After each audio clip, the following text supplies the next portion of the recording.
Thank you so much for joining my YouTube channel. Of course, I want you to subscribe. Are you kidding? You absolutely need to subscribe because this is really good stuff. Relevant, meaningful, fun, short, because nobody's got time for long stuff, maybe, but really good content. So I want to encourage you, we're going to start a little bit of a miniature series called, and of course appropriately, the gratitude factor. Gratitude, right? And you're like, okay, yeah, that makes sense. We're coming up kind of right on pursuing Thanksgiving, which is the annual Thanksgiving thing in America. And, back in the day, I don't know about you, but I remember at school, we used to do the pilgrims, with their little weird shoes and the funky hats and the turkey, that you would make with your hand and, with the little mouth, all that fun stuff. But I think sometimes we can get caught up in the season and miss it as a lifestyle.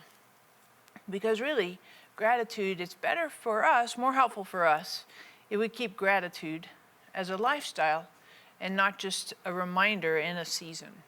So I thought about this, and I thought about, well, how does that look for you and me with Jesus? Because Jesus definitely had some gratitude stuff happening with his ministry and around what he did. And one of the first places I think is really powerful to consider for gratitude is in Luke 17, verses 15 and 16. And here we have 10 lepers, and the lepers lived in a colony because they were didn't want to get other people sick, contagious leprosy. And they yelled out to Jesus, hey, we want you to heal us. And Jesus says to them, go and show yourself to the priest.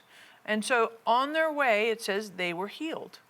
And it's interesting because on their way, they agreed to obey Jesus. They were walking in what he told them to do.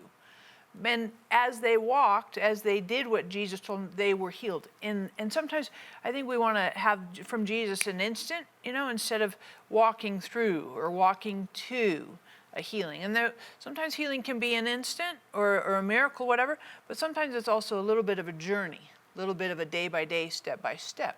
But it's interesting because as they went, they were healed. And one of the 10, who happens to be a Samaritan, returns to Jesus. And when I looked at this pretty closely, and it sounds to me like he never made it to the temple to, give a sacrifice for the priest and all that. It sounds to me like when he recognized he was healed, he came back to Jesus and said, hey, thank you so much, fell at his feet and worshiped him. And this gratitude factor is very significant because Jesus says to him, are you the only one, that only this foreigner, Samaritan, right? Jews and Samaritans, that's kind of a tricky combination. Jesus recognized him. You're a Samaritan. Are you the only one to come back and say thanks? And then I like what Jesus says, because in verses 17, 18, and 19, Jesus says to the guy, stand up. Your faith has made you well. Now, some people say, and there's not really evidence to this in the Bible, but some people say that this idea of being well, that Jesus healed, stopped not only the leprosy, stopped the disease, but also healed and made well all of the parts that were taken away by the disease. I don't know that you can push the Greek language to say that, although I can see why somebody might perceive that. But the point of this I want you to really dial into is the Thanksgiving part. The Thanksgiving part, because Thanksgiving, and the guy came back. The guy just didn't get something from Jesus and go on his way. The guy came back and expressed gratitude, fell at Jesus' feet, worshiped him, and said, thank you. And I just want to encourage you that Thanksgiving is an integral part of relationship. When there's the absence of gratitude, of being thankful, then a lot of times there's not a lot of presence of relationship. And by this Samaritan returning, he's putting himself square in front of Jesus, acknowledging Jesus gave him a miraculous, phenomenal healing. And he's overwhelmingly thankful. So much so that he's going to stop everything he's doing, wherever he's going, to come back and say to Jesus, thank you. Thank you so much. I can't believe, I'm so humbled and so grateful. And family, I just want to encourage you and me that we would not just take Thanksgiving as a season, but we would have this as our lifestyle. Something I do pretty much every day is I write out what I'm thankful for from the preceding day. And you're like, well, what does that mean to you? What does that look like? Well, when I sit down, like this morning I did it. I was like, well, I'm thankful yesterday I had a phenomenal cup of coffee. Well, I love coffee. I had some real nice quiet time with God. We talked about, I was reading in the end of 1 Samuel, it talked about David going back to Ziklag, and I was thankful to God for that. I was thankful a friend of mine made me breakfast yesterday. Oh, totally delicious breakfast. Blueberry pancake, homemade.